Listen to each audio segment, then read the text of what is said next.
back on the Honda after correcting my mistake of reading a Mazda label for the fill charge of 515 grams. I corrected the mistake because the Toyota needed 655 grams, so I added the difference of 140 grams. So you look at the video before at the superheat and subcooling. So I have the liquid line attached back to the liquid line after the internal heat exchanger, like the previous video. And with 140 grams, we're about 8 minutes later. I let the system stabilize. We're up to, look at, between 2 and 3 degrees subcooling. We're no longer at 0, hovering around 1 or negative. You can't have a negative.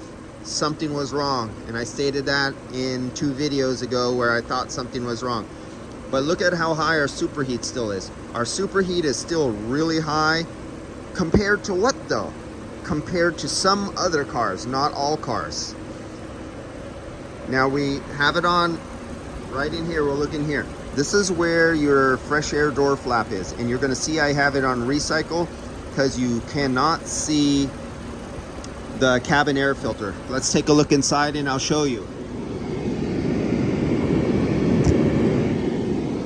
So we're recycling air. We're taking the cold air from inside the cabin and recycling. So we're no heat load from a sun.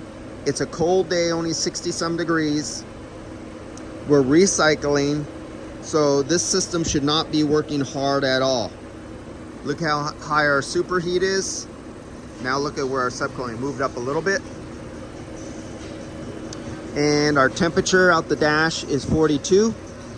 And when I was finally finished, I think it was somewhere around 48, 47, with it 140 grams low.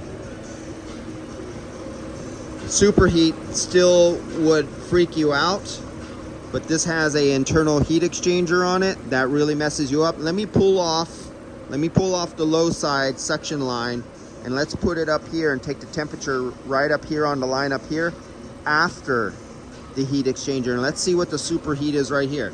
Let's look at the superheat right now. Let's take a look at it. Let's go back and let's trace out our superheat and subcooling.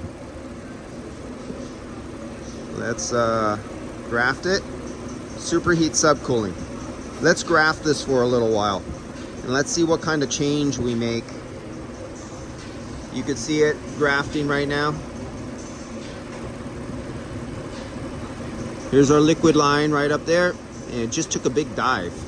It's moving all over the place. Look at our suction line. We're gonna graph that for a few minutes, just the superheat and subcooling. We're not looking at temperatures, we're not looking at pressures.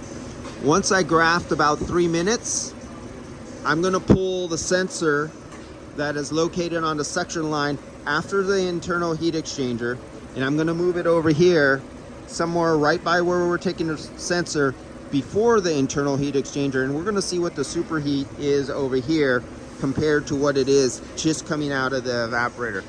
So let's go for about 3 or 4 minutes. I'll come back on the next video. We'll physically move the clamp right here after or before the internal heat exchanger, and we'll do a before and after comparison. All right, we'll be back in a minute or 3 minutes.